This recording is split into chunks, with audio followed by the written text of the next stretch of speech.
Welcome back, and thank you all for joining us for our last discussion regarding whether the lottery issue is an issue for some traditional Christian views. Our guest this week will hopefully explain how her alternative account explains the issues she has raised regarding traditional Christian views. Welcome. Thank you for having me back. It's our pleasure. One of the first pieces of text that I mentioned having issues with was Matthew 1 verse 23. I explained how there is a disagreement over whether the word Alma in Isaiah 7 verse 14 does mean virgin, and why I thought if the people at the time had thought it meant virgin, and a virgin birth hadn't occurred during the lifetime of Ahaz, they would have regarded Isaiah as a false prophet. I also mentioned how the wording of the prophecy had been changed in the Matthew verse, so that it was no longer stipulated that the mother would name the child Emmanuel. The alternative account explanation is that Constantine wanted to take over the followers of Jesus movement because they had shown themselves able to influence the outcome of battles within the empire. But that Constantine didn't want Jesus to be thought of as simply a man. Otherwise, if Constantine was to be thought of as a follower of Jesus, it would suggest a man above the emperor. In order to have Jesus thought of as a god, Constantine had the narrative altered. And Matthew 1 verse 23 is an example of such an attempt. An old prophecy had been found in which the child was to be named Emmanuel, which meant God with us. But in context, it is easy to understand the interpretation that a mother believing that God was with them would name her son Emmanuel, and before he knew enough to choose good and reject evil, the kingdoms of the kings Ahaz was worried about would be abandoned. In the alternative account, the reason it was useful that there was an old prophecy where the name of the prophesied child meant God with us was because Constantine wanted Jesus to be thought of as a god. But that would require a couple of tweaks. Because firstly, Mary didn't name Jesus Emmanuel, and secondly, the prophecy was assigned to Ahaz, who had been dead for hundreds of years. The first issue was resolved by changing the prophecy in Matthew 1 verse 23 to remove the stipulation that it was the mother that was to name the child Emmanuel. The attempt to handle the second issue was to create a Greek translation of the Isaiah verse, which translated Alma as virgin, and then to repeat that translation in Matthew 1 verse 23. The purpose was to make a virgin birth seem to be the totality of the prophecy and sufficient for the prophecy to be fulfilled, with the virgin birth being the sign, and Matthew 1 verse 23 reporting that the birth of Jesus had fulfilled it. There would be less chance that people would check on the actual prophecy. And if they wanted to see the prophecy, Constantine's supervisors could show them the Greek translation of that single verse to show them that there was indeed a prophecy of a virgin birth.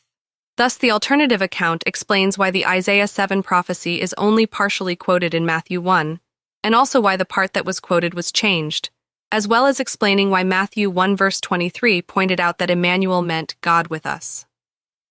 The alternative account also explains why imagery of the Virgin Mary started appearing after Constantine came to power. Did Mary not appear in the early artwork in the catacombs? Well, there are pictures of women with babies prior to Constantine. There are two that I have seen, for example, which depicts a woman and child with men in Phrygian caps, appearing to be bearing gifts. As I understand it, this is often interpreted as depicting Mary with Jesus, with the men being the three wise men. But you don't accept that? Well, neither of the pictures I saw depicted three men. The one in the catacombs of Marcellinus and Peter had two men, and the one in the catacombs of Domitilla had four. Furthermore, the background in the Domitilla picture seems to indicate that the gift offering is being done in lavish surroundings, the lady in question appearing wealthy. And from what I have read, it seems wealthy Romans were offered gifts on their birthdays.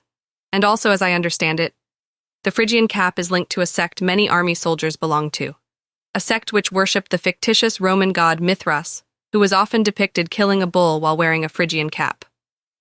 Also, as I understand it, within the sect's grading system, the grade linked to the moon was associated with the Phrygian cap, which seems to leave open the interpretation that the picture indicates that as a child, the person had been born into a wealthy family with military connections, which followed the usual Roman religions, before the child grew up and later converted, becoming a follower of Jesus. Artwork which I've seen which can be dated to after Constantine does seem to depict Mary with Jesus and the three wise men. For example, the front of a sarcophagus that Vatican Museum's catalog described as a child's sarcophagus. It contains the imagery of three men wearing Phrygian caps, accompanied by camels coming with gifts to a woman and child, with the lead man pointing at a star. It is dated from 300 to 330 CE in the Vatican catalog. Obviously, in the alternative account, it is in the latter half of the date range, after the story of the three wise men was constructed. But aren't you just ignoring the evidence? That sarcophagus is clearly showing the three wise men, and they are wearing Phrygian caps just like the men in the earlier artwork. I don't think I am ignoring the evidence. I accept that the sarcophagus in the Vatican Museum is depicting the account of the three wise men. The alternative account doesn't suggest both pictures having men wearing Phrygian caps bearing gifts to a mother and child is a coincidence. It explains the similarity being due to the earlier artwork influencing the later constructions. It also explains why there aren't three men in either of those earlier pictures, or images of camels, or anyone pointing at a star, when the earlier artists would have been just as capable of making it clearly a depiction of the three wise men if that was what they had been aiming at. It also explains why in the Domitilla mural the gifts seem to be being given in lavish surroundings. It seems to me the alternative account does take account of the evidence. It explains both the similarity and the differences. I might just add that the Vatican sarcophagus also has a depiction of some men with scrolls, either side of a depiction of Daniel with the lions. As I indicated earlier, in the alternative account the early followers would have had their writings on scrolls rather than in codices, and the earlier followers would have interpreted Daniel with the lions as symbolizing Jesus escaping death when being sentenced to death, as Daniel did. You mentioned that as though it were an incidental detail, but doesn't that go against what your alternative account would suggest? If the sarcophagus was created under Constantine, then why would it contain imagery, which you claim goes against Constantine's construction? Because in the alternative account, Constantine is trying to suggest that confusion had crept in amongst the followers.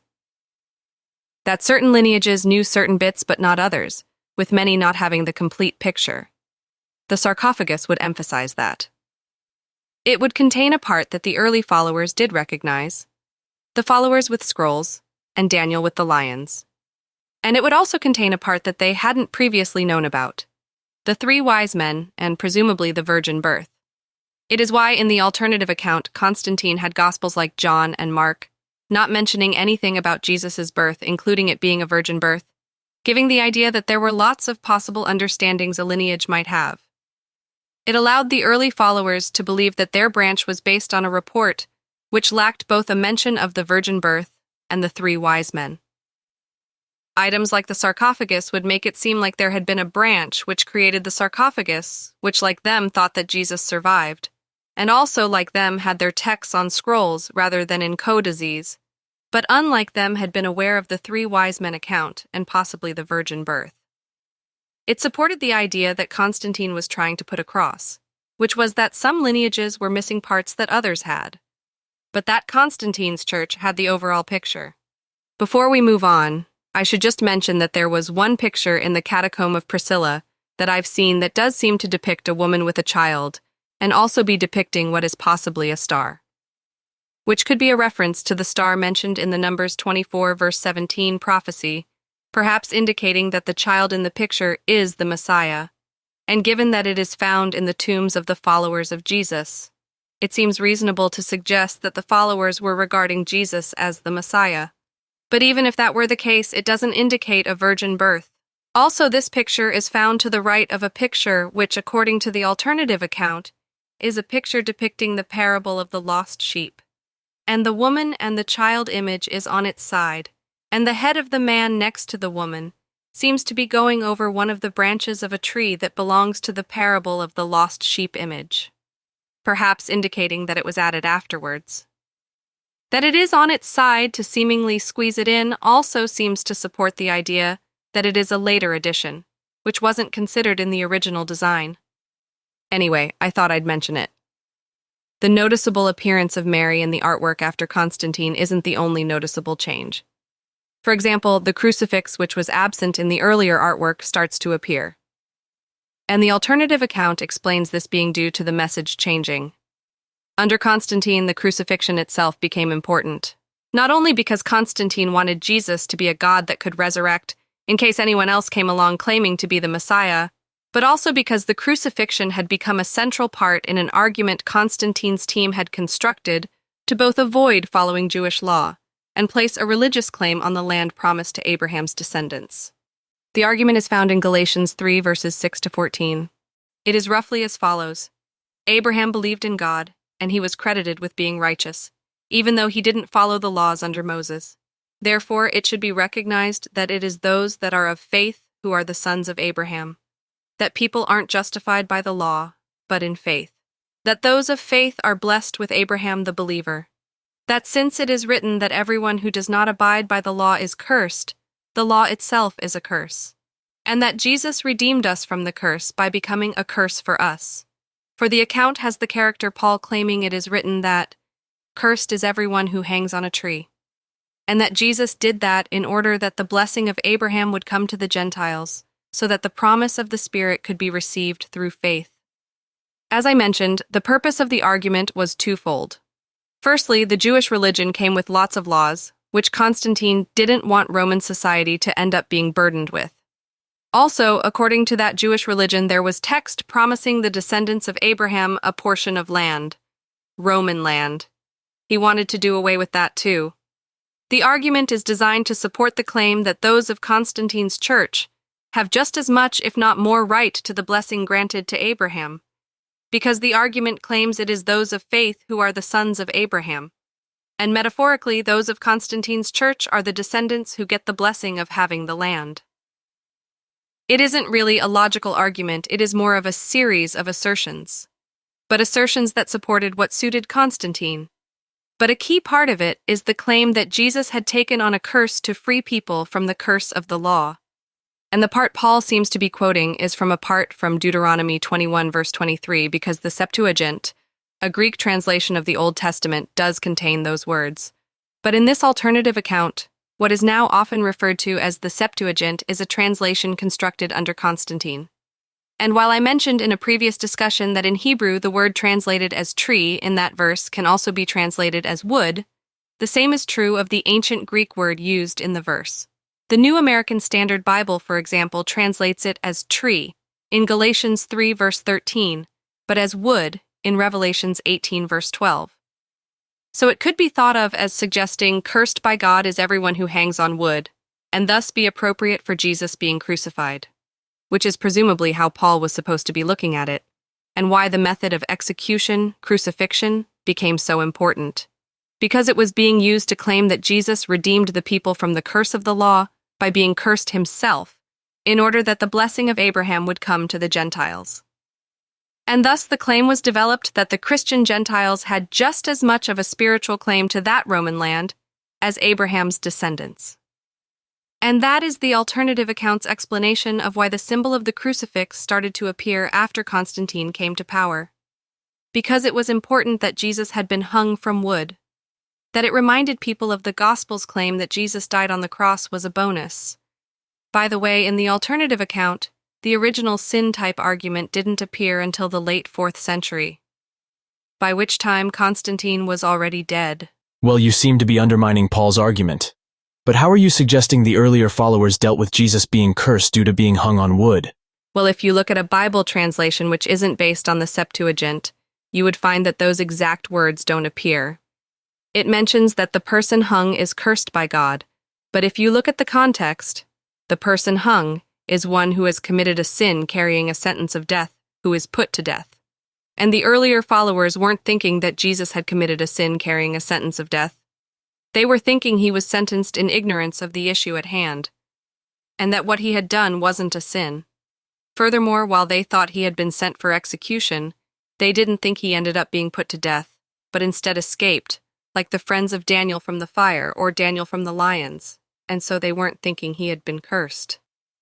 And regarding Paul supposedly claiming in Galatians 6 verse 13 that it is written, "Cursed is everyone who hangs on a tree," it is strange because Acts 22 verse 3 reports Paul as being trained under a famous rabbi, which raises the question why Paul would have quoted Deuteronomy 21 verse 23, as it was written in a Greek text, rather than how it was written in the Hebrew texts, including the Dead Sea Scroll fragment 4Q36. The alternative account provides an answer to that, and also why it wasn't until after Constantine came to power that the crucifix became used as a symbol by the followers of Jesus. And also the alternative account gives an explanation for why the wording of Deuteronomy 21 verse 23 found in the Septuagint is different from the wording of the verse in the Hebrew texts. The explanation being that it was to allow a quote of the text to seem specific enough to offer sufficient explanation in itself, and give the impression that the context it was found in didn't need to be read. A bit like quoting a prophecy of a virgin birth. Is your alternative account suggesting that Constantine had the Septuagint written just for that one argument from Paul? No. In the account, I'm imagining that what people often refer to as the Septuagint was simply a copy of earlier Greek translations with adjustments made to suit Constantine's goals. For example, there was an issue with Malachi 3 verse 1. In this alternative account, the most popular interpretation amongst the early followers was that Jesus was Elijah the prophet, who brought a new covenant, the covenant of eternal life for those that followed the loving, selfless path. Whether or not he was going to return again to fulfill the Messiah role, or whether a different Messiah was yet to come, could vary depending on how they interpreted it. But that wasn't suitable for Constantine. As mentioned, he wasn't going to have a Roman emperor following a human. Jesus had to be a god. Plus, there was the possibility that some of the believers might believe there was still a Messiah yet to come. Constantine wasn't going to follow some Jewish person who showed up claiming to be the Messiah. Constantine's construction was designed to deal with this issue. Part of it was the claim that Jesus wasn't Elijah, and that instead John the Baptist was. The other part was an adjustment to the Greek translation of the verse. In the actual verse, there are two mentions of the word Lord in the English translation. The first, the Lord the people were seeking, literally means Lord or Master, and could apply to a human. And you can tell that in the New American Standard Bible because it isn't in capital letters. Whereas the second mention of the word Lord is written in capitals, signifying that the word being translated was the name for God, as reportedly said by Eve in Genesis 4 verse 1. Now the word for Lord that literally meant Lord or Master, and could apply to a human, is quite common in the Old Testament, appearing between 200 to 300 times. But the name of God is used over 6,000 times. And so in the New American Standard Bible translation, the word Lord appears much more frequently in capital letters. Earlier Greek translations used the tetragrammaton, written as YHWH, to represent the name of God, and used the word for Lord if the word being translated literally meant Lord or Master. But Constantine's Greek translation replaced all cases of the tetragrammaton in the earlier Greek texts with the Greek word for Lord. That change meant most of the time the word Lord would indicate God, and it wouldn't be clear that the first mention in the verse was one of the rarer cases where it could be referring to a human. As Constantine wanted the people to think that the verse suggested that the Messiah would be God, and thus the indication that it specifically wasn't the name of God was removed. Now, some of your listeners might look up on something like Bible Hub what the Greek text of the Septuagint looks like, and might notice that there are some textual differences between the Apostolic Bible polyglot text and Sweet's Septuagint. And notice that Sweet's Septuagint uses a capital letter for the word Lord when it is used to indicate the name for God, and a small letter when it isn't, which might seem to undermine what I had just said, as they could say, look, it still clearly indicates that the first mention of the word Lord was not the name of God, because it didn't have a capital letter. But that would be a later change, because the Greek translation at around the time of Constantine would have been written using only capital letters, and so that distinction wouldn't appear in those texts. Now some might say, well, it isn't important because if you read the preceding verse, Malachi 2 verse 17, there is the question, where is the God of justice? And therefore, the Lord that is sought in Malachi 3 verse 1 is the God of justice. But the important point is that while some people do interpret it like that, it isn't the only interpretation. As mentioned in this alternative account, many of the earlier followers had been thinking that Jesus was Elijah and that the Messiah was yet to come. And they weren't thinking that the Messiah would be God, they were thinking he would be human. And in case anyone suggests what I'm saying simply reflects my lack of understanding of Hebrew, I would just like to mention that the commentary on the Tanakh, known as the Metsudat David, has a similar interpretation, at least on the points that the messenger of the covenant is Elijah, and that the Lord is the Messiah. Furthermore, the opinion of scholars has been divided about whether the Malachi 3 verse 1 refers to 3 different people or 2 different people, or whether the messenger, the Lord, and the messenger of the covenant are all the same person. Anyway, I was just mentioning it to give another example of an adjustment this alternative account suggests was made to the existing Greek translations under Constantine. Thank you. You mentioned there that in your alternative account, the followers thought Jesus was Elijah, but Constantine wanted them to think that John the Baptist was. How then do you explain the report in John 1 that John the Baptist was specifically asked whether he was Elijah, and he said no?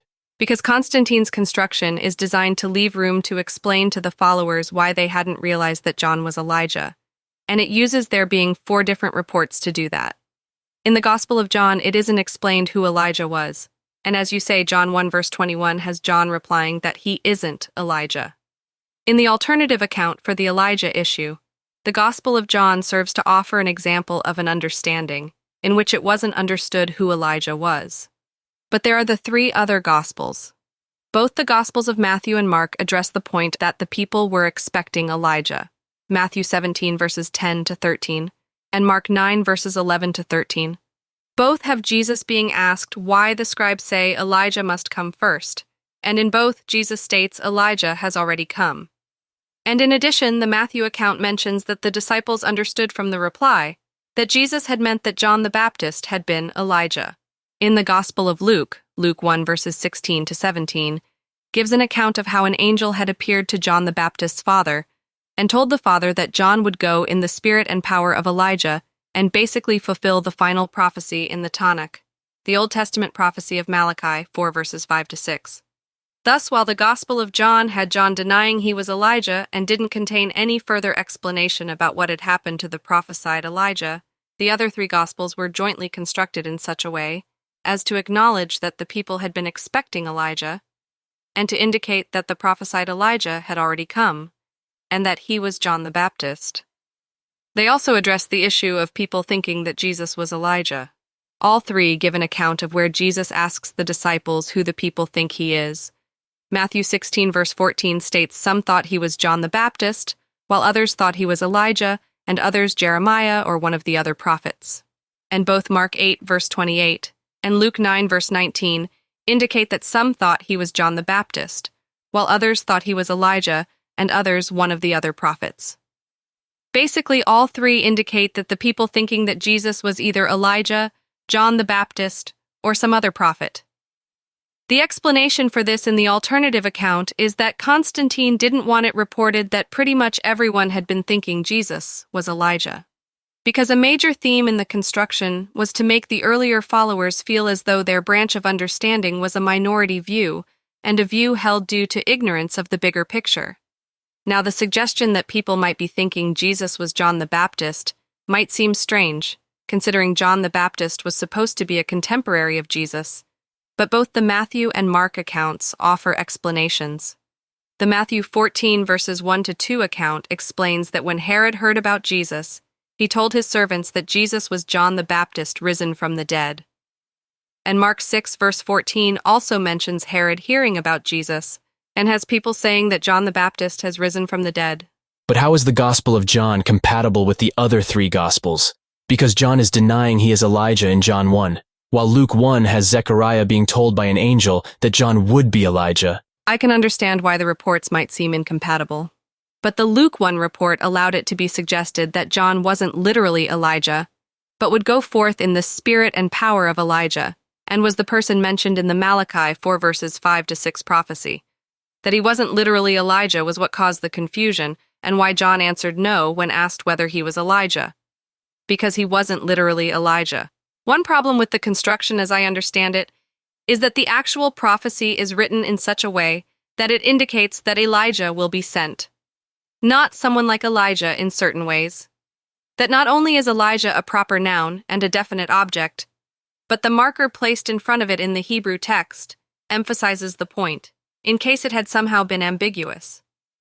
The alternative explanation explains the potential shifting of meaning in the New Testament as being due to an attempt to create the idea that there had been confusion over what had gone on. Anyway, Relating it back to our first conversation on Christianity, and the problem I had with believing the reaction of Zechariah after being visited by an angel, the explanation in the alternative account is that the story was just part of Constantine's construction, the purpose of which was to support the claim that John the Baptist was Elijah by having the angel appearing to the priest Zechariah and indicating to him that his son would be the prophesied Elijah in Malachi 4. The reason the made-up story didn't ring true was because it wasn't. But for Constantine and his team, making a different character Elijah wasn't in itself enough. Constantine had wanted Jesus to be both the Messiah and a god. The problem he was facing was twofold. Firstly, Jesus hadn't done what the Jewish community had been expecting the Messiah to do. And secondly, how was he going to make Jesus a god and have it fit in with Scripture? Regarding the first issue, Constantine had the Revelation text constructed, where in Revelation 20 verse 4, Jesus' second coming was foretold, in which Jesus would reign 1,000 years. It is in this second coming that Jesus would fulfill what was expected of the Messiah. But in our last discussion, you had already mentioned that many of the earlier followers would have already been expecting Jesus to have been coming back to fulfill the role of the Messiah. So why the need to construct revelations? Because as I mentioned, how Malachi 3 verse 1 was interpreted could vary. Some could think, the messenger who will clear the way, the Lord who they were seeking, and the messenger of the covenant were all Elijah. And such people would be thinking that Jesus was Elijah. And it was Elijah that was coming back as the Messiah. But that wasn't what Constantine was after. Constantine didn't want Jesus to be thought of as Elijah. He wanted Jesus to be thought of as a god, and a god that would fit in with the Old Testament scripture. In the alternative account, I'm suggesting that the way he did this was to make Jesus the God that was referred in the Bible by the Tetragrammaton, the God of Israel. I mentioned that in the alternative account, Constantine had a modified Greek translation created, in which the Tetragrammaton was replaced by the word Lord, and how that obscured that the Lord who they were seeking, mentioned in Malachi 3 verse 1, could be human. What I didn't mention was that in the alternative account, Constantine was suggesting that Jesus was the God referenced by the Tetragrammaton. The idea was that the Lord who they were seeking, mentioned in Malachi 3 verse 1, was the God of justice, mentioned in Malachi 2 verse 17, which was the God referred to by the Tetragrammaton, and that the Father was a different God, one referenced in Genesis 1 as Elohim. The idea being that if you look at the Genesis account, and considered the chapter 1 account to finish at what is usually considered to be verse 3 of chapter 2, then the God referred to in that text was God, Elohim, the Father. In chapter 2 from verse 4 onwards, the God mentioned is that referred to by the Tetragrammaton with the word Elohim added. In the New American Standard Bible, it will be written as Lord God. According to the alternative account in Constantine's construction, that God is Jesus. Now, I realize this can be confusing, but the idea is that the noun Elohim can be used in multiple ways. One of those ways being by itself to refer to God, when taking a verb in the singular form, and there being no indication that it was another God that was being referred to. But when used with a name, it could indicate a different God. And if it took a verb in the plural form, it could just mean gods, as in the commandment not to worship other gods found in Exodus 20 verse 3. And as I said in the alternative account, the idea is that in Constantine's construction, Jesus is the God referred to by the Tetragrammaton, and that God's Father is simply referred to as Elohim in Genesis 1. Now, it might seem confusing how Constantine's advisors thought they could get away with a construction in which they were different gods, since in Genesis 1 verse 1 it states, "In the beginning God created the heavens and the earth." And in Genesis 2 verse 4 it states, "This is the account of the heavens and the earth when they were created, when the Lord God made the earth and the heavens." Because at first glance it seems that they must surely refer to the same God, the one that made the earth and the heavens. The idea, though, was that the Father made the earth and the heavens through the Son, in a similar way to how a general could take a position on a battlefield through a captain. And according to the alternative account, that is the idea that was put forward in the First Nicene Creed under Constantine, that when it refers to the one Lord Jesus Christ, the Son of God, it means the God referred to as Lord in the Septuagint, the one whose name is represented by the Tetragrammaton. And when it states, through whom all things came to be, both the things in heaven and on earth, it is giving the explanation of how Genesis 1 verse 1 can indicate that the Father created the heavens and the earth, and how Genesis 2 verse 4 can indicate the Son created the heavens and the earth, and yet not be in contradiction. The answer being that in the construction, the Father created the heavens and the earth through the Son. And thus, with that interpretation, Constantine's construction allowed Jesus to be a god, in a way that could be said to fit in with Scripture. Eusebius, who wrote the church history of Eusebius under Constantine, started the second chapter of that work, writing about Jesus, and indicated that the work would only be complete if it were to begin with the chief and lordliest events of all his history. And I'll read the translation here. In this way will the antiquity and divinity of Christianity be shown to those who suppose it of recent and foreign origin, and imagine that it appeared only yesterday. Eusebius went on to argue that, if when the Lord God appeared to Abraham as a common man, it was unreasonable to suppose that the unbegotten and immutable essence of the Almighty God was changed into the form of man, or that it deceived the eyes of the beholders with the appearance of some created thing, and if on the other hand it was unreasonable to suppose that the Scripture should falsely invent such things, then who else could the Lord God have been other than Jesus? Now some might say, hold on. In that same paragraph that argument was made in, Eusebius uses the quote, "He sent his word and healed them, and delivered them from their destructions," which is a quote from Psalms 107 verse 20. And if you look at that verse in context, it can be seen from the preceding verse, verse 19, that it is the Lord, the God represented by the Tetragrammaton, that sends out his word, Jesus. And so Eusebius isn't claiming that Jesus is the God whose name is represented by the Tetragrammaton, but his Son. While I can understand such an objection, Eusebius doesn't quote verse 19. You would have to be able to find what Psalms verse he was referring to. Plus, even if you did, it could still be argued that with the construction the alternative account is suggesting Constantine was using, verse 20 could be interpreted as it not being the God referenced by the Tetragrammaton mentioned in verse 19 sending out his word, but his Father, and the Word being the Son, the God referenced by the Tetragrammaton. An interpretation that could be hidden if you weren't looking at it through the lenses of the construction, so to speak. Anyway, Eusebius had already clearly suggested that Jesus was the Lord God that appeared to Abraham as a common man, and later on in that chapter, it seems to me clear that Eusebius is suggesting it was Jesus that spoke to Moses at the burning bush, and that it was therefore Jesus that gave his name as being that which is referred to by the Tetragrammaton. And just as a side issue, as I understand it, the Church of the Latter-day Saints also has the understanding that Jesus is the God referred to by the Tetragrammaton, and that the Father is the God referred to in Genesis 1 by the single word Elohim or God in the English translation. Okay, well, thank you for that. It is something our listeners can make up their own minds on. But what about the other issues you brought up in our first conversation? Well, I mentioned the sign of Jonah, and how representations of the 3 days and 3 nights version found in Matthew were prolific amongst the early followers prior to Constantine, either through a depiction of Jonah and the sea monster, or a depiction of the tomb. And I mentioned how there seemed to me to be a problem with Jesus being in the tomb for 3 days and 3 nights in the traditional view, and how, to explain the problem away, 3 days and 3 nights was often claimed to just be a figure of speech. Well, the alternative account explains how Jesus was in the tomb for 3 days and 3 nights. He was executed on a Thursday, which allowed him to be in the tomb for 3 days and 3 nights before coming out on the Sunday, and thus, in the alternative, he did perform the 3 days and 3 nights sign of Jonah, as the early followers believed. The alternative account also explains why the problem appeared in the first place. The answer being that Constantine wanted Jesus to be thought of as a god, and to help with that, wanted him to have performed more miracles than any human prophet. And therefore, there being a single sign for that generation didn't suit him.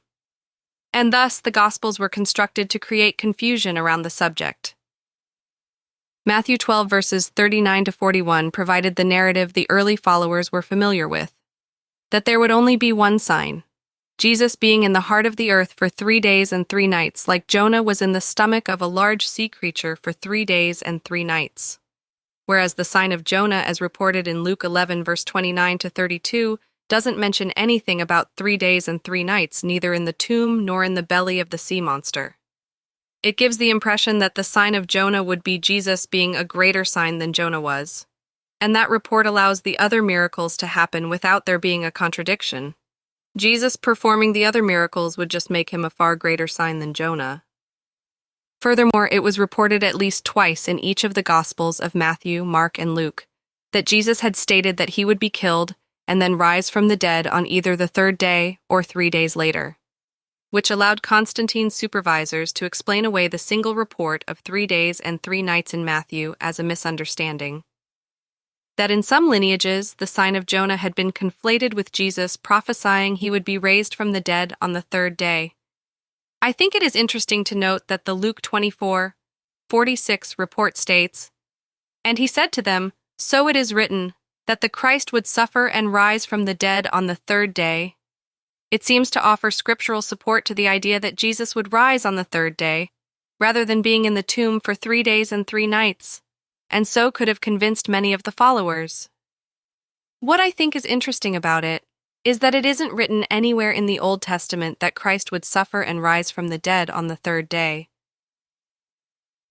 The alternative explanation explains it as simply an addition by Constantine's team, who weren't concerned about the truth of the matter. Instead, they were concerned about simply constructing a narrative that supported what Constantine wanted. These additions served the dual purpose of undermining the idea that the time was 3 days and 3 nights rather than 3 days, and undermining the idea that Jesus had been alive in the tomb, saved from what seemed like certain death like Daniel or his friends. Along with the reports about 3 days, the construction also places some doubt as to whether Jesus was crucified on the Thursday. It's okay just saying he was crucified on a Thursday. But how do you explain the texts explicitly mentioning that he was executed on the preparation day for the Sabbath? Can you remember from our first conversation that I was saying that in the alternative account, Jesus and his disciples were resting in the fields eating the barley on the Sabbath? Yes. That they were able to do that because it was a Sabbath year. And I mentioned that I had thought 34 CE had been a Sabbath year. Yes. Well, 34 CE also happens to be the year favored by Isaac Newton for the crucifixion of Jesus, but for different reasons. As I think I've mentioned, as I understand it, at the time of Jesus, days started at nightfall and went on to the following nightfall. So sunset until sunset. Well, Leviticus 23 verse 5 mentions that in the first month of the year, which was the first month of spring, the Passover is at twilight on the 14th of that month. Newton had assumed that Jesus had been executed on the Friday, and that that day would be the preparation for the Passover, as reported in John 19 verse 14. And Newton evaluated the different years. When it came to 34 CE, he calculated that if the Passover had been in March, the preparation day would have been close to the spring equinox, and he thought that because of this, an extra month of 29 days would have been added. As I understand it, even if it wasn't seeming like spring, for example, if the barley which was to be used during the Feast of Unleavened Bread hadn't ripened, an extra month could have been added anyway. With the postponed month, the 14th day of the first month of spring would have been from nightfall on Wednesday the 21st of April to nightfall on Thursday the 22nd of April. The twilight of the Thursday nightfall being when the Passover lamb would have been slaughtered. The next day would have been the first day of the festival of unleavened bread, and the first and last day of that festival are Sabbath days, which would mean from nightfall on Thursday to nightfall on Friday would have been the Sabbath of the first day of the festival. But then nightfall on Friday until nightfall on Saturday would have been the weekly Sabbath, and so there would have been 2 Sabbath days in a row. Because of this, Newton assumed what he called the rule of adu would apply. It involved postponing the first month by an extra day, so making the added month 30 days rather than 29. The purpose would be to push the first day after the Passover to the same day as the weekly Sabbath, to avoid having 2 consecutive Sabbath days, where, for example, the dead couldn't be buried, which would have placed the execution of Jesus on the Friday, as Newton had assumed it was. The problem with Newton's assumption, as I understand it, is that the rule of adu didn't come about until the 4th century, and wouldn't have been around at the time of Jesus. Without the Passover being moved because of the rule of adu, The Passover's preparation day would have been from Wednesday night until Thursday night, which would have meant Jesus would have been executed on the Thursday. And if he was executed on the Thursday, then he would have been in the tomb for 3 days and 3 nights, as Jonah was 3 days and 3 nights in the belly of the sea creature. Okay, I now see why you favor 34 AD in your alternative account. It seems possible that the Passover preparation day when Jesus was handed over for execution was the Thursday, which allows for 3 days and 3 nights. And it explains why it was lawful for Jesus to eat barley from a field that was presumably owned by someone else, as it was a Sabbath year. But as you mentioned, Newton assumed Jesus was executed on a Friday, presumably because traditionally that is when it was thought to be. How does your alternative account explain the tradition of Jesus being executed on a Friday, if in fact he was crucified on a Thursday? With the usual tactic. Have one gospel give an account which the early followers were familiar with, and have the other gospels support the view that Constantine would rather them have. To make it seem like there had been confusion, and that the view that the early followers held was one held through ignorance of the bigger picture. With the Thursday crucifixion issue, the account which on the face of it is similar to the one the followers knew is the one provided in John. John 19 verse 14 identifies the day Jesus was sent for crucifixion on as the day of preparation for the Passover, which would be the 14th day of the month, with the Passover being at twilight as mentioned in Leviticus 23 verse 5, and John 19 verse 31 mentions the Sabbath the next day being a high day. So not just a normal weekly Sabbath, which fits in with it being the Sabbath of the first day of the Feast of Unleavened Bread, thus executed on the 14th and the next day being the 15th. And as mentioned in the alternative account, the daytime of the 14th in 34 CE would have been on a Thursday. But then there were the conflicting reports. Whereas John has Jesus crucified on the 14th, the other 3 Gospels indicate that it was the first day of the Feast of Unleavened Bread, which would be the 15th, before Jesus had even been arrested, and thus the early followers' belief that Jesus was executed on the 14th is undermined. Matthew chapter 27 verse 62, Mark 15 verse 42, and Luke 23 verse 54 all go on to indicate that the day of Jesus' crucifixion had been a day of preparation. But since the festival of unleavened bread had already started, it couldn't be the day of preparation for the Passover in those accounts. Instead, it was the preparation for the weekly Sabbath. And therefore the day of crucifixion is the Friday in those reports. And the view the followers were familiar with can be explained away as a misunderstanding. That in their lineage, the preparation day Jesus had been executed on was mistakenly thought to be the preparation day for the Passover, when actually it was the preparation day for the weekly Sabbath. The execution on the Friday supports the idea that the belief that the sign of Jonah had been that Jesus would be in the earth for 3 days and 3 nights, as Jonah had been in the belly of a sea monster, was a misunderstanding. Because Jesus couldn't have been in the tomb for 3 days and 3 nights if he was executed on the Friday and was out by the time Mary visited on Sunday morning. And if the 3 days and 3 nights report in Matthew was a mistake, then there wouldn't be a conflict with Jesus performing lots of miracles, because the sign would be him being a greater sign than Jonah, as reported in Luke. Thus, the alternative account explains why there seems to be a problem with the 3 days and 3 nights, and why there seems to be a problem with Jesus being executed on the 14th. And it also explains why an early 6th century bishop of Arles called Caesarius gave a sermon warning Christians not to observe the ritual of doing no work on a Thursday, when it should instead be observed on a Sunday, and why he suggested to them that they were observing a ritual that was done in honor of the fictitious Roman god Jupiter. How does it? Because in the alternative account, there were some that weren't convinced that Jesus was crucified on the Friday and hadn't performed the 3 days and 3 nights of the sign of Jonah. And while they accepted Jesus had risen on the Sunday, the more important day in their mind was the day of the crucifixion, because they had accepted the ideas of Jesus dying for their sins and to save them from the curse of the law. And they believed that Constantine's law not to work on a Sunday had been in honor of the fictitious Roman sun god Sol Invictus, the unconquered sun. As Philip Schaff noted in Volume 3, Chapter 7, Section 75 of his work, History of the Christian Church, Constantine's law about not working on the Sunday law didn't use the name Sabbatum or Dies Domini, but its old astrological and pagan title, Dies Solis, and Constantine had linked himself to Sol Invictus by having images of it distributed on coins.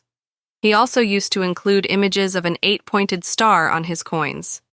I've read that some academics have argued that the 8-pointed star was adopted by Constantine as his personal sign.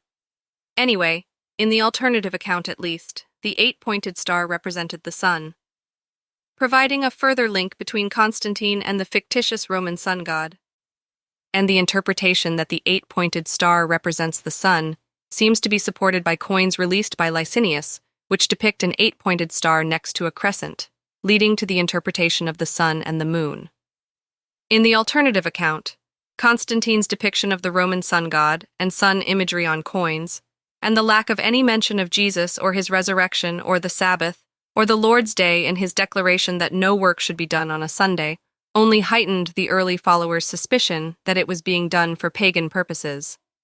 And this suspicion lingered into the 6th century, which is why in the alternative account the Bishop of Arles claimed that not working on a Thursday was being done for pagan purposes, because he was aware that one of their concerns was about doing things for pagan purposes. The bishop didn't seem to offer anything to support his claim other than the name of the day of the week. Also, as I understand it, prior to Constantine, the Romans didn't have a regular weekly pagan festival or day off. Okay, thank you. I do see how your alternative account does explain why so many of the early Christian documents were in codices, using older forms of handwriting.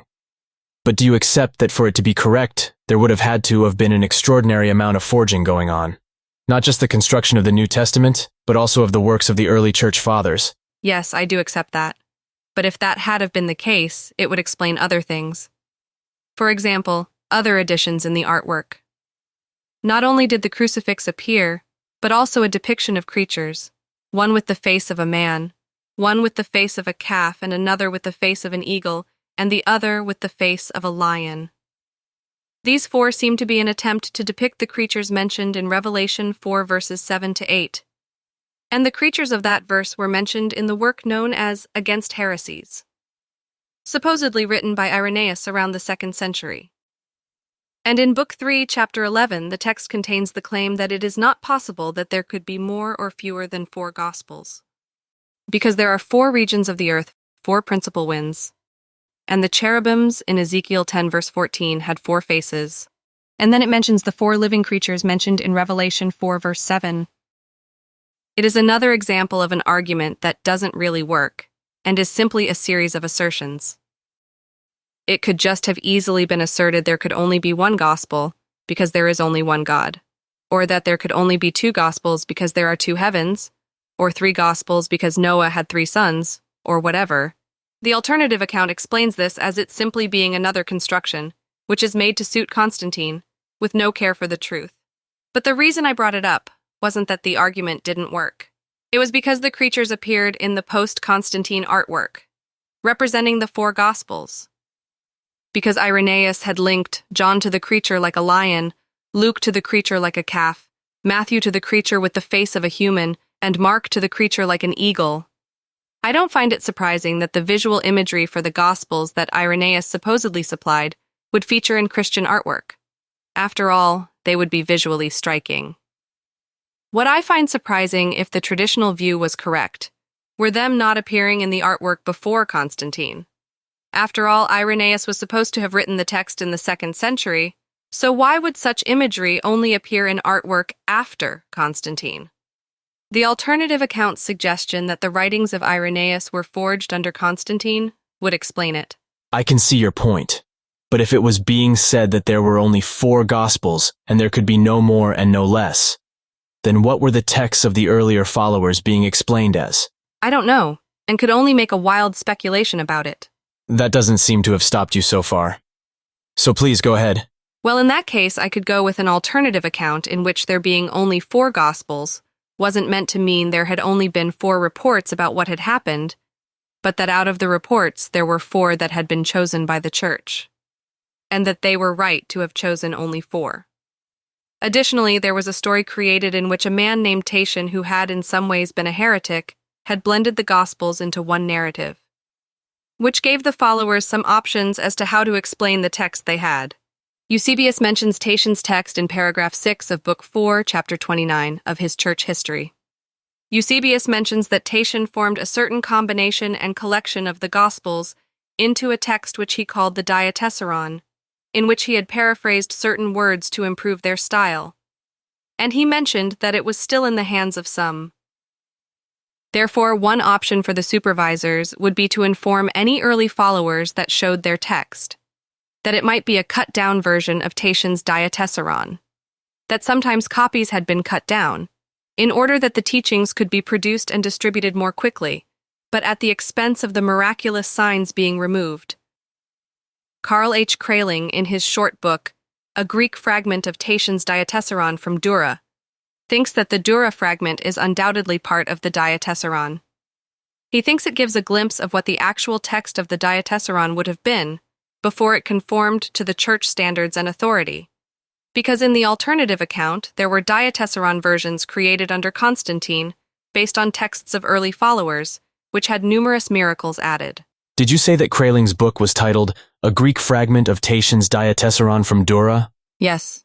Dura being the Dura Europos that was covered up before Constantine came to power that we discussed earlier? Yes. Can you see where I'm going here? How could the Diatessaron have been found in Dura Europos, which was covered up before Constantine came to power, when according to your alternative account, the Diatessaron was constructed after he came to power? In this version of the alternative account, the fragment found at Dura Europos wasn't one of the Diatessaron texts written under Constantine. It was a fragment of the text that the early followers had, that Constantine's Gospels and indirectly the Diatessaron were based on. And in case your listeners were wondering, it appears to be from a roll rather than a codex, as there is only writing on one side. It being a text that the early followers had, would explain why, although some wording seems similar to that found in Luke 23:51, where Joseph is described as coming from Arimathea, a city of the Jews. The Dura fragment instead describes Arimathea as a city in Judea. The alternative account explains this as Arimathea being a city in Judea around the time of Jesus. Though, as mentioned earlier in our conversation, there were the Jewish-Roman wars, which resulted in Judea being devastated and renamed Syria Palestina. I've read suggestions that the name was changed by Emperor Hadrian to erase any memory of Judea or ancient Israel. In the alternative, Constantine has the text in Luke changed from a city in Judea to a city of the Jews to remove any mention of Judea. The reason being that Constantine didn't want memories of Rome's conflict with Judea being brought up, including the sacking of the temple. In the accounts of the crucifixion of Jesus, Constantine has Pilate washing his hands of the whole matter. In the alternative account, Constantine didn't want Rome being depicted as in any way being an enemy of either God or Jesus. As a side issue, I'm also tempted to have the alternative account suggest that Constantine has the Old Testament books 1 and 2 Maccabees constructed to create a story of the desecration of the temple by Antiochus IV. The purpose would be to make Pompey's desecration seem moderate by comparison. As I understand it earlier, Roman historians, like Livy and Cassius Dio, mention Antiochus IV, but don't mention a Judean rebellion, though Josephus does mention the rebellion in Antiquities of the Jews, in Book 12, but the alternative account would also explain Josephus's history as a fabrication. Anyway, back to the Dura fragment. It isn't just that it describes Arimathea as a city of Judea rather than a city of the Jews, as in Luke. Sorry to interrupt, but does Maccabees mention Judea? It does, but in the alternative account, it is aimed at a different audience. It is aimed at both a Jewish audience and any of the Gentiles that start to question the behavior of Rome towards the temple. Luke is aimed at a mainly Gentile audience and would be read out by the supervisors. The change there could avoid any unnecessary questions about where Judea is or what happened to it. I see. Okay, please continue. I think you were going to say something else about the Dura extract? Yes, it isn't just that it describes Arimathea as a city of Judea. The excavation's final report also attributed a line to the text, which Kraling stated was doubtless intended to mean the wives of those who had been his disciples since Galilee.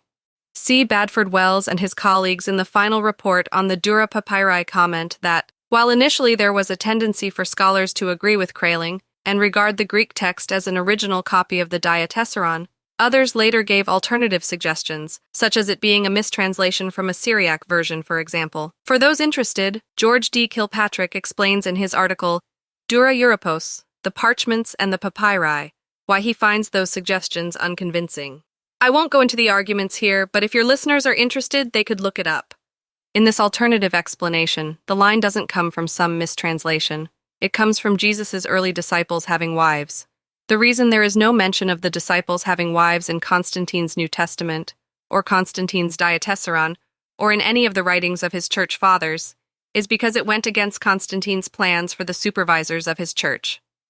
As I mentioned in this alternative account, the idea is that Constantine didn't want his church to end up spawning a dynasty that might compete with the dynasty he hoped to establish.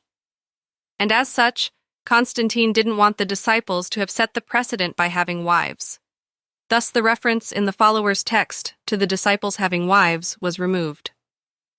The alternative account suggests that in the artwork of the early followers of Jesus, it was common to depict both men and women as preaching.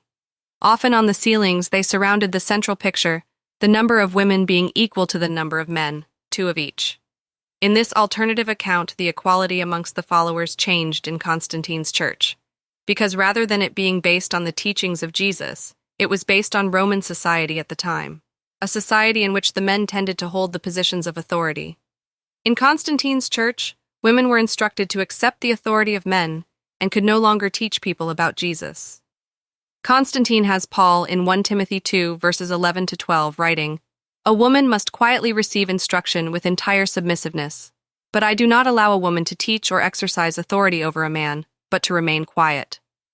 However, in the alternative account, the female followers weren't as submissive as Constantine would have liked and spoke out in the churches about what was happening, which led to an adjustment being made to 1 Corinthians.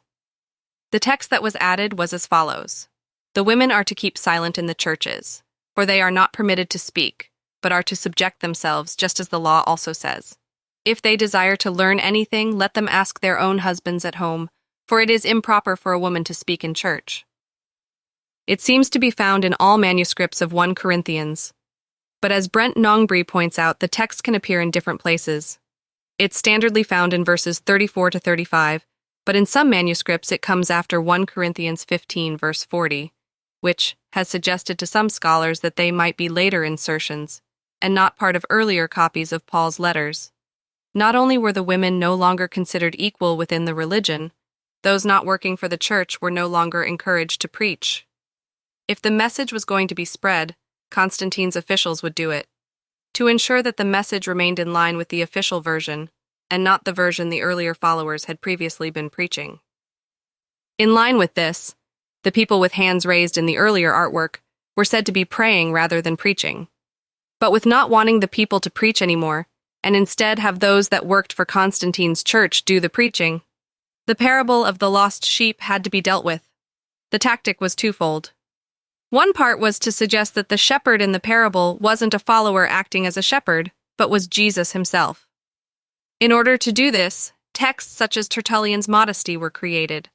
In chapter 7, the text accepts that the pictures of the sheep on the shoulder of the shepherd depicts the parable of the lost sheep, but suggests that the shepherd was Jesus. The alternative account is suggesting that this was done to encourage the followers to look at themselves as sheep, rather than trying to act as though they were a shepherd. The second part of Constantine's approach was to have the verses of the Good Shepherd created, verses 11 to 18 in John 10. The verses didn't only reinforce the idea of Jesus as the shepherd, they also allowed people to be taught that the pictures of the parable of the lost sheep were instead depictions of the Good Shepherd. The verses of the Good Shepherd also acted so as to inspire those in the army to emulate Jesus and be prepared to lay down their lives for the civilians, as well as supporting the idea of the resurrection. In this alternative account, Constantine's church then started having pictures of a shepherd with sheep, but without the sheep being carried on the shoulders. And these pictures were supposed to indicate the Good Shepherd verses. For example, in the mausoleum of Galla Placidia, the daughter of Emperor Theodosius, there is a picture, which as I understand it, is traditionally considered to be a picture of the Good Shepherd, where the Good Shepherd is Jesus. But in this alternative account, it isn't quite what it seems. The shepherd isn't Jesus, it is a female character. possibly Galla Placidia, the daughter of Emperor Theodosius, in a sense depicted as godlike. Why would they take such risks, though? I'm not sure what risk you are thinking it would be. If people declared the character was clearly female, it could just be said that it wasn't a depiction of the Good Shepherd, but was instead intended to reflect the sentiments of the parable of the lost sheep. Because the emperor's daughter had felt strongly that if there was rejoicing in heaven when a sinner repents, then as a follower she should act as a shepherd, trying to help as many sinners back onto the path as she could. It would be a sentiment supported by the early followers, and give the impression that she was a sincere believer. You seem to be suggesting that she wasn't really a follower. In the alternative account, she wasn't, and nor was her father. They were the proverbial wolves in sheep's clothing, traditional Roman Epicureans. In the alternative account, doing things so blatantly just made them feel superior, heightening the distance they felt between themselves and the followers they were manipulating, while reassuring their fellow Epicureans that they were still with them. According to the alternative account, there is another example of that type of thing in the Church of Santa Costanza, traditionally thought to be the resting place of Constantine's daughter. There are two mosaics which traditionally are said to be depicting Jesus. One is supposed to be Jesus distributing the law to Peter and Paul. The other is supposed to be Jesus giving the keys to the kingdom of heaven to Peter. What is noticeable is that Jesus looks very different in the two mosaics. In one, he looks female, has blonde hair, and no beard. In the other, he looks male, has dark hair, and a beard. According to the alternative account, while the clearly male character with dark hair and a beard is supposed to be Jesus, the blonde, female-looking character with no beard is indeed depicting a female. Perhaps Constantine's daughter posing as the Good Shepherd, passing on the message that the Lord brings peace.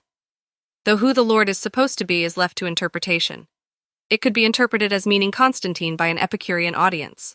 I must admit to being slightly confused about your alternative account.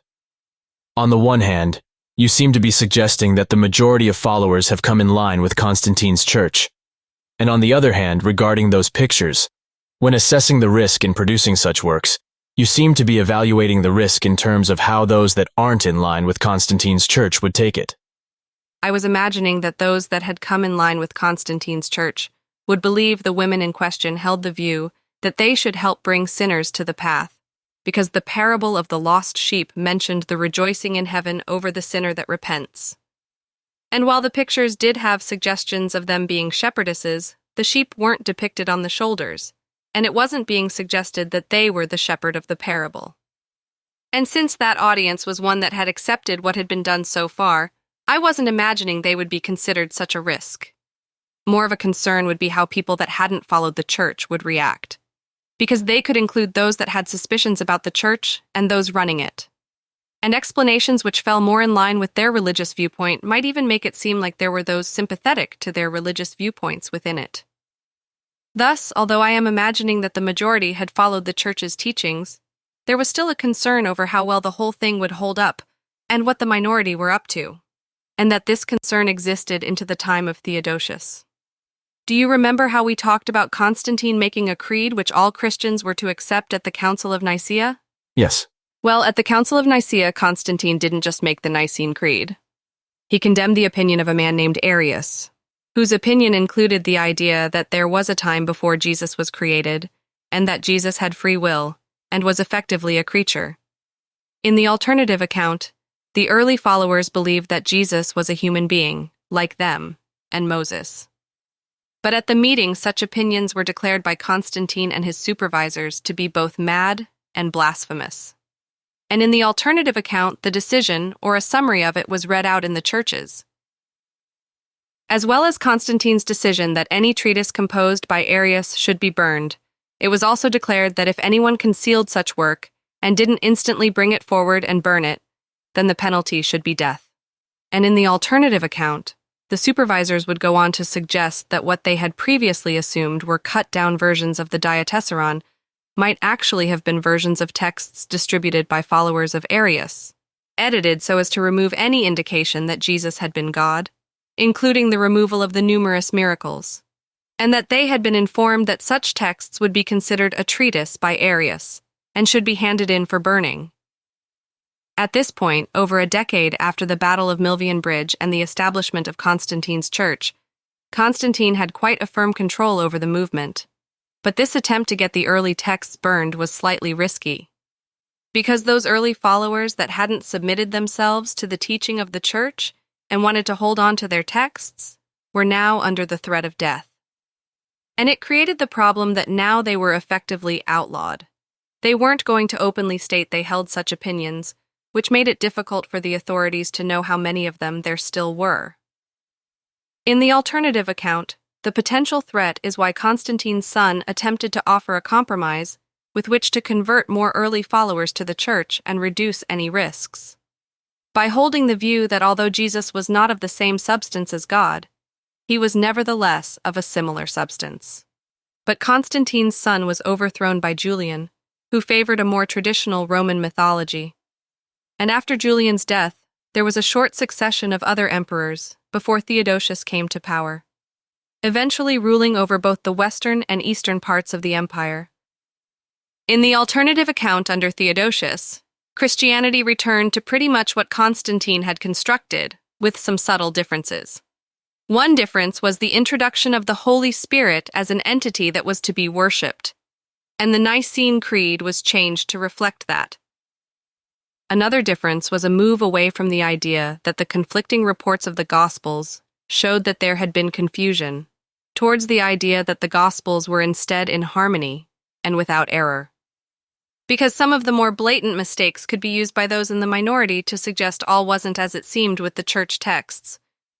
This harmonization of the Gospels under Theodosius is what this alternative account suggests, was mainly responsible for many of the textual differences in the Greek biblical texts, and why some are regarded as being of an Alexandrian text type, while others are regarded as being of a Byzantine text type. These textual variations within the Greek biblical texts led to differences between different English Bible versions, where the differences aren't simply differences in translation. The Greek text that was being translated was different. More modern translations often use the New Testament in Greek, produced by the Institute for New Testament Textual Research. It is currently in its 28th edition, which is often known as NA 28, and relies heavily on texts of the Alexandrian text type. Regarding the Byzantine text types, some Bibles translate from those, such as the Westminster version, but others translate from what is known as the Textus Receptus, which is mainly based on Byzantine text types, but has further additions including the Johannine comma we mentioned in our first discussion on Christianity. Can you give a couple of examples of the types of differences between the Alexandrian and Byzantine text types that you are talking about? Yes, of course. Take Mark 1 verse 2, for example.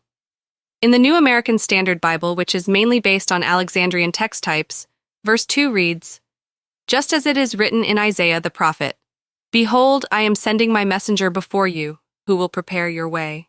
But the words, "Behold, I am sending my messenger, and he will clear a way before me," are found in Malachi 3 verse 1, not in Isaiah. Whereas in the King James Version, which is based on the Textus Receptus, verse 2 has it, "As it is written in the prophets, Behold, I send my messenger before thy face, which shall prepare thy way before thee," removing any specific mention of Isaiah.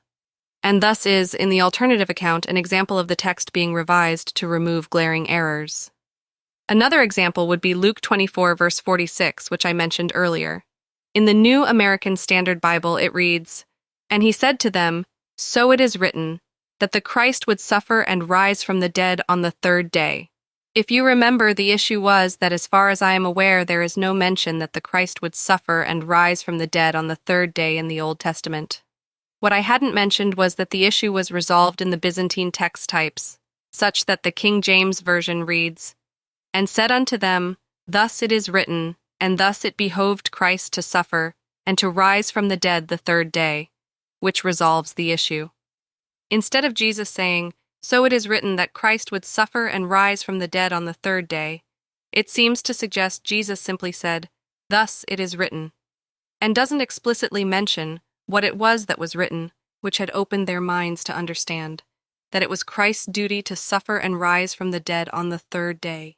The impression I am getting is that in your alternative account, the early followers weren't as much of a concern under Theodosius as they were under Constantine. But earlier in our discussion, you had suggested that a sermon by the Bishop of Arles in the 6th century had to do with people still holding the view that Jesus had been crucified on the Thursday. A view that you considered the earlier followers to have, but not one which had been held by the Church, which even in your alternative account would have been established for at least a couple of centuries. And I'm just not clear on how that all fits together in your account.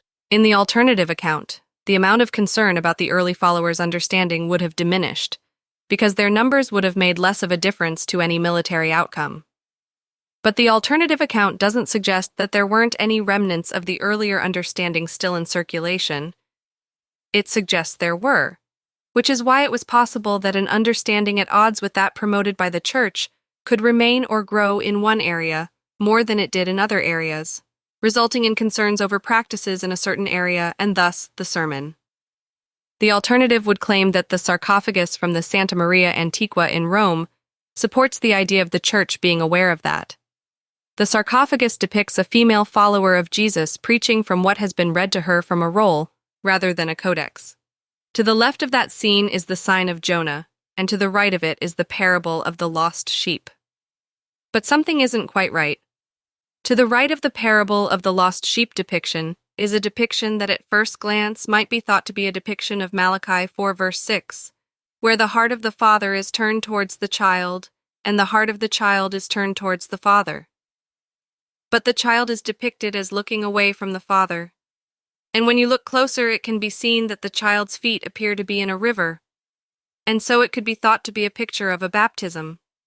And some might claim all such imagery depicts a baptism.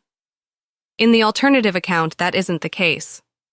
Pictures of an adult male with a child depict the Malachi 4 verse 6 prophecy, and what had to have happened for God not to have struck the land with utter destruction. Because in the alternative account, as mentioned, the early followers were thinking that Jesus was Elijah, and thus the Malachi 4 verse 6 prophecy was not just appropriate, it was the second sign, the utter destruction of Judea. A sign which those of Jesus' generation didn't receive, but the later generations did. However, there are a couple of pictures of such scenes in the Calixtus catacomb that I've seen that do seem to link such scenes to water. But in the alternative account, they would, if they had not been tampered with, have depicted the father and child as standing above water for the same reason that the person in the Dura Europa's picture is depicted as standing above water. That the water in the picture metaphorically depicts the sin the people are drowning in, which the fishers of men saved them from. And in one of Calixtus' images to the left of the father and child, a person seems to be fishing a person out of the water, supporting the interpretation and giving the impression that the water was deep. That if you weren't standing on it, you would be swimming. In the alternative account, the relevance of the water to the picture would be to depict that both their hearts have turned to each other, and they both have the Holy Spirit, and thus they are now both above the water, so to speak. But on the sarcophagus, that isn't the case. On the sarcophagus, the child's feet are covered by the water, giving the impression that it is shallow, and the adult seems to be clearly standing on land. Isn't it possible that it is simply that your interpretation of such imagery was wrong? I've said several times this alternative account is just speculation. But in it there is no baptism amongst the followers of Jesus prior to Constantine's church. In the alternative account, the baptism under Constantine's church comes about because of the Malachi 3 verse 1 prophecy. With the construction of someone other than Jesus being Elijah, or coming in the power and spirit of Elijah, the way they made had to be explained. With Jesus, the early followers naturally thought the way was the loving, selfless path that he pointed to. But Constantine needed something for the alternative character. And in the alternative account, what Constantine's team did was take the baptism from worship of the fictitious god Mithras and add it into the religion, to give the idea that the way the alternative Elijah brought was the way of baptism, and thus the creation of John the Baptist. How do you know Mithras worship involved baptism? Because according to the alternative account, it was admitted in the texts that Constantine's team constructed. A work supposedly written by Tertullian, traditionally thought of as one of the early fathers of the Church, mentions that Mithras worship involved baptism. In the alternative account, baptism was favored, as not only did it provide a way for the alternative Elijah to provide, but it also suited the new hierarchical system of Constantine's church. The supervisors would, like John, be the ones chosen to perform the baptisms. It also allowed for a reinterpretation of the pictures symbolizing Elijah turning the hearts of the fathers to the children and the hearts of the children to the fathers. They could be baptism pictures, which is why, according to the alternative account, the baptism scene of the child standing in the river while the father stood on the shore was a clue that something was not quite right about the sarcophagus. Then why add the scene in, if it would make the early followers suspicious? According to the alternative account, the purpose of it was to convince the early followers that still hadn't conformed, that on that bit at least they had been wrong. A bit like with the sarcophagus of the 3 wise men which we discussed earlier. It also used imagery used by the early followers, such as Daniel and the lions, and texts being on rolls rather than in codices, while modifying earlier artwork to make it seem as though it had a different meaning from that which would usually be understood by the early followers. The purpose was to convince those of the old understanding that the interpretations they had been taught were wrong, that they were the incorrect interpretations taught by those who were ignorant of the bigger picture. The idea is that these sarcophagi were designed to sow the seed of doubt. Regarding the writings of Tertullian on baptism start off with a claim that a woman of the Cainite heresy had aimed to destroy baptism and had carried away a great number. Incidentally, in that text supposedly written by Tertullian, the followers were imagined as little fishes, who were only safe by permanently abiding in water. Which I find strange if Tertullian really had been a church father, because as I mentioned, fishing of the living, or being fishers of men, seemed to be a theme amongst the early followers, and would seem to suggest taking the people out of the metaphorical water, not leaving them to swim in it. Anyway. Sorry to interrupt, but in our first conversation you claimed that the picture found at Dura Europos, of Jesus walking on water, was in fact a fishing of men type image, with those above the water helping those in it. But that artwork was found inside a room that experts consider to be a baptistry. How do the experts' claims that the room the artwork was found in was a baptistry fit in with the alternative accounts claim that baptism wasn't added into the religion until after Dura Europos was abandoned? Well, in the preliminary report of the 5th season of excavation at Dura Europos, Clark Hopkins considered whether the niche was a baptismal font or a tomb. Against the idea of it being a tomb was that there was no evidence of bones or a lid, and the construction didn't seem suitable for a lid.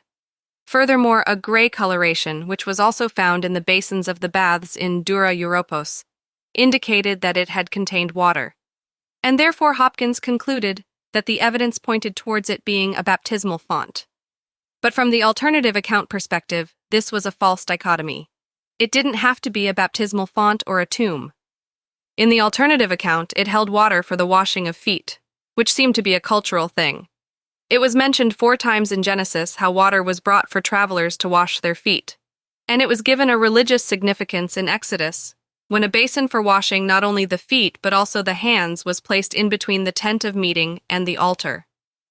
But in the alternative account, the use of the water in the basin was because, as reported in John 13 verse 5, Jesus poured water into a basin and washed his disciples' feet.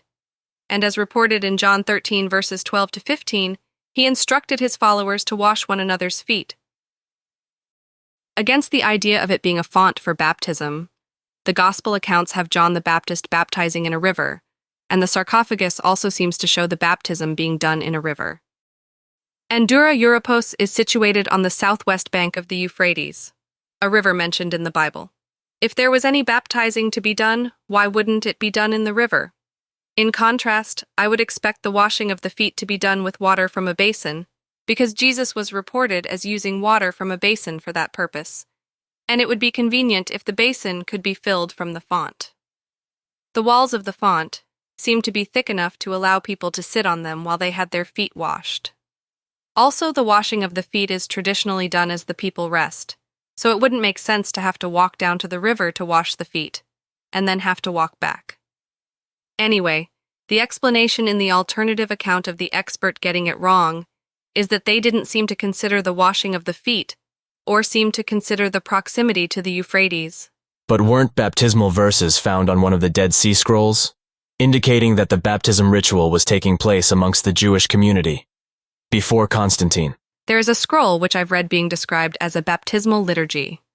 That is a scroll known as 4Q 414. And from the fragments of the scroll, it can be seen that the scroll does discuss purification by water, and immersion in water and sprinkling of water. And it is easy to see how people looking for it to reflect the Christian baptism could make the claim that it does. But for those of your listeners that are interested, they should try to view Volume 35 of Discoveries in the Judean Desert, where the scroll is discussed in quite a bit of detail. E. Eschel points out that although Numbers 19 verse 19 only requires a person that is contaminated by a corpse to immerse themselves on the seventh day, after being sprinkled with the purification ashes mixed with water on both the third and seventh day. One of the temple scrolls found in Cave 11 states that the person should bathe on the first, third, and seventh day. And since the first, third, and seventh day appear in 4Q 414, we can tell it was composed according to that law in the temple scroll. And your listeners can also check Numbers 19 themselves and see that the water that is sprinkled during the purification process contains ashes from a burnt offering.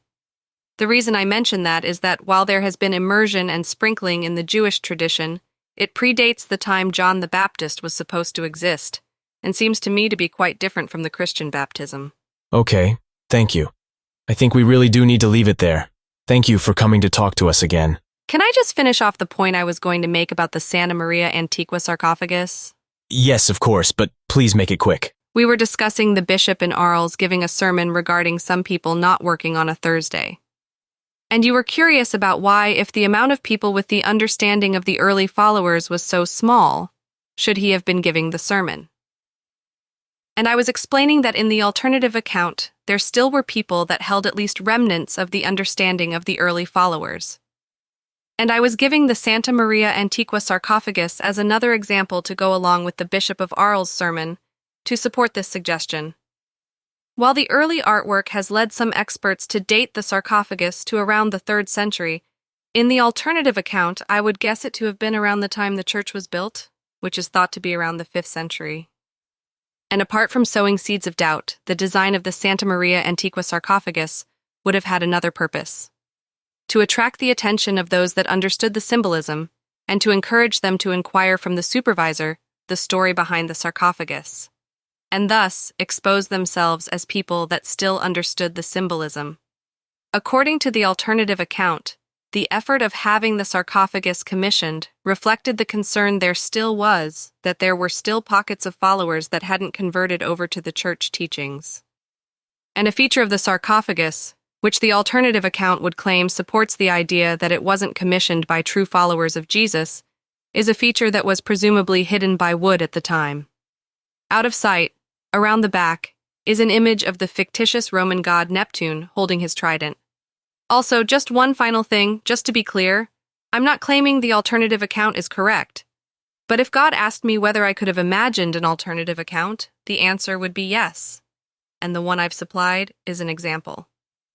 The point is that with the issues that seem to me to be problematic, and an alternative account which seems to explain them, what clear guidance have I that the traditional account of the Holy Trinity is correct? Such that if not believing in it meant hell, the lottery issue wouldn't come up. That's it. Thanks. Thank you. And thank you, listeners. I hope you enjoyed the discussion and will join us again for more afternoon chats.